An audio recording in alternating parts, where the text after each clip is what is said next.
Happy summer! Summer is officially here. As we speak, I'm going to get my host kid from summer camp, but it's officially here. So I just want to share with you guys some of my summer camp favorites while I get my host kid, because it is summer. That way it can help current au pairs, and it can help future au pairs, and it can help host families or parents in general. So if you any of those, make sure you like, subscribe, and save this video, because I'm going to give you guys some juicy tips. I've been in my host kid for almost 5 years now, and every time summer comes around, I always have to make sure I have fun things to do with him to keep him busy and entertained, because yes, he goes to summer camp, but there are weeks where he's fully at home, or after summer camp I have to make sure he is like having fun. My lips are ashy.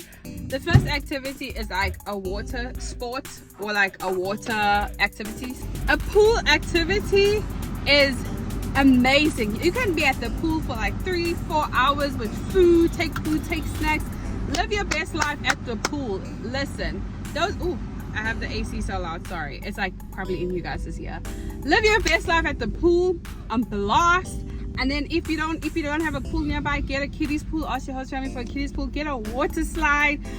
Those are amazing. Like, before we could go to the pool, we would do the kiddie slide. We have like a bank nearby. We put some soap, slide down, or we would play outside with the hose. What you do is you fill the hose pipe with 2 buckets, and that's your water. That's your ammo. If you have a kid who likes PlayStation games, whatever, you can turn it into that, and you say, okay, listen, that's your bucket, that's my bucket, and you get a cup each, and you have to like try get the other person. You have to try get the other person with.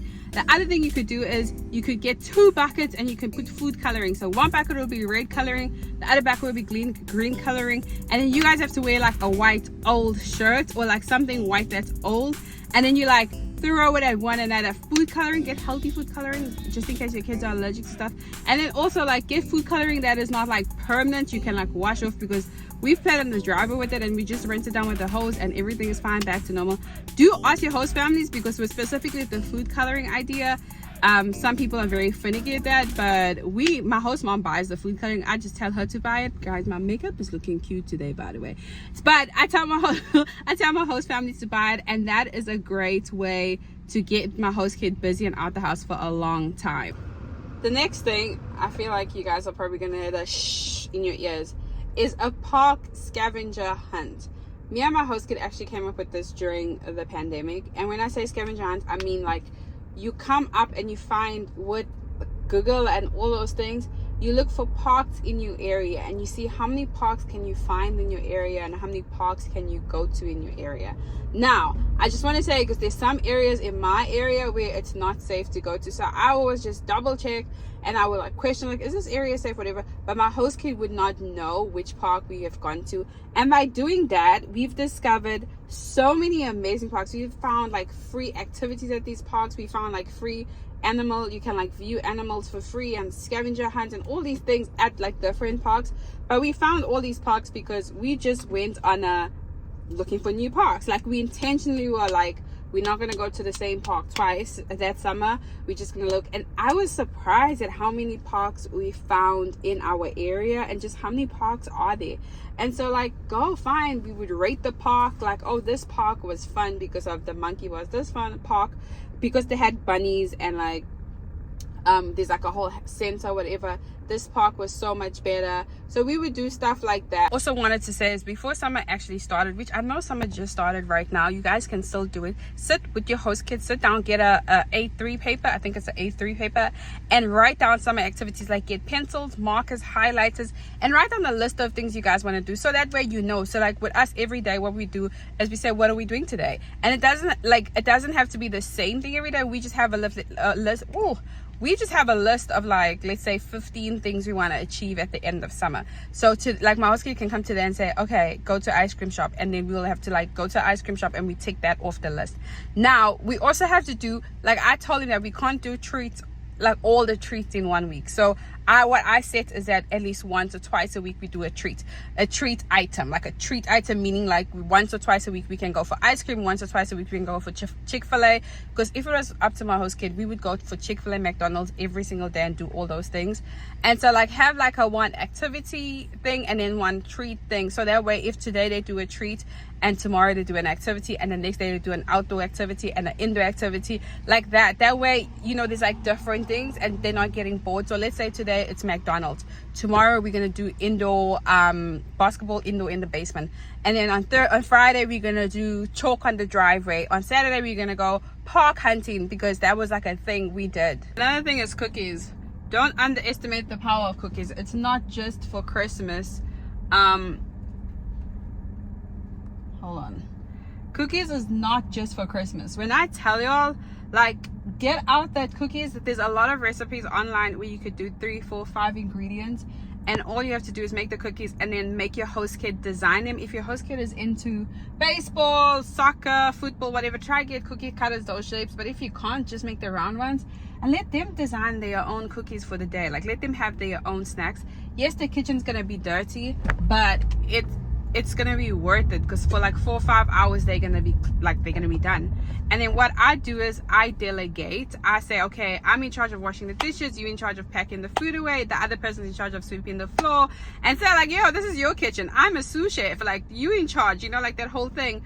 And so don't underestimate the powers of cookies, because that can honestly save you. And yes, the kitchen will get messy, but if you involve them and you say like, make them feel like they're the boss, it could go amazing. Don't underestimate the driveway. So get chalk, and on the driveways you can like draw on the driveways depending on how big your driveway is and if it's like tarred. So chalk for hours and hours. We drew designs, we drew our name. We were so excited because he was like, if the airplane goes over we can draw a sign, that kind of thing. He saw it from this whole chalk thing that the kids in our neighborhood had it. And then he saw this thing on TikTok once where the person was like, welcome to Michigan, even though it is Ohio, or that kind of stuff. So those type of things are also amazing, because with the chalk, it definitely can kill a lot of time. Sports.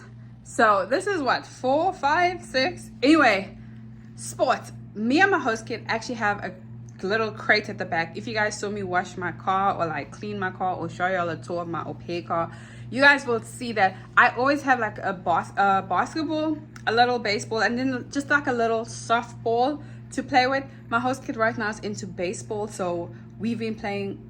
Sometimes when it's not too hot, we've been playing baseball outside, but he plays basketball in the basement, and so sometimes we'll play basketball. We always like pivot and create our own basketball style or football style or baseball style. Like with the baseball, when it's like on cooler days where it's not like 94, 96, we're outside, we play something between baseball and cricket, and we have like our own rule system. So come up with sports, and even if you don't understand it, because most of the games he plays in terms of the real rules, I don't understand them, but because we made up our own rules and how to win and point system, it just works. The next tip is library trips. Oh, library trips, the George. Anyway, don't hesitate to go to the library. Most libraries during summer have a lot of fun activities. Please come into the frame so I can tell your mom. Library trips are amazing for your host kid. As you guys can see, this host kid is irritating me. Library trips are the best, because if your kids are younger, there's a lot of activities for them. There's a lot of activities for them where they can go and they can play and they can have so much fun. And you can take them, like my host kid likes gaming, so we go and we literally find PlayStation games when we used to go, or read, or do like fun things. There's like carpets. He hates reading all of a sudden. But when he was younger, we would go to the library. See guys, this is what happens when you get your host kid. I was recording quite fine before he came home, but go to the library. He's biting me. He's biting me so much. Wait, yeah. So the library is like a great, it's a great activity. What is like one of your favorite things? Don't bite me. Like my feet are dirty. What is your favorite summer activity? So, well, in general, like for summer. What's like the one thing? Silence. I love silence. Back at the room. Lastly, bouncy houses. Like houses with trampolines, jumping castles, those kind of things. We always put that in our activity chart because that helps and my host kid loves it. We try to do it at least twice because those can be expensive. There's hyper kids, there's guys on these different bouncy houses with different things. Guys, get your dirty self out of my bed. Kid. Guys, my host kid is back and he's putting his crusty self in my bed. You are crusty. You come from summer camp and he's, oh my gosh, I don't even do that. Please get out. Is baseball camp Please, specific? okay, whatever. Get off my bed with your outside stuff on. No. Anyway, I was saying bouncy houses are, anyway, before my host kid rudely interrupted me, bouncy houses. So like bouncy houses, as I said to you guys, there's like hyper kids. Hyper kids is more of a, think like an obstacle bouncy house type of thing. And then there's bouncy houses where they just have like trampolines and all these basketball games where you can bounce and shoot hoops and do all these high typical things. But yeah, that is my list. Do not forget to like, comment, and subscribe. And I'll see you guys in the next video. Bye. Love y'all. Thanks for watching. Don't forget to come into the comment section and say hi. And if you ever need any help, don't hesitate to contact me. Love you guys. Say it back.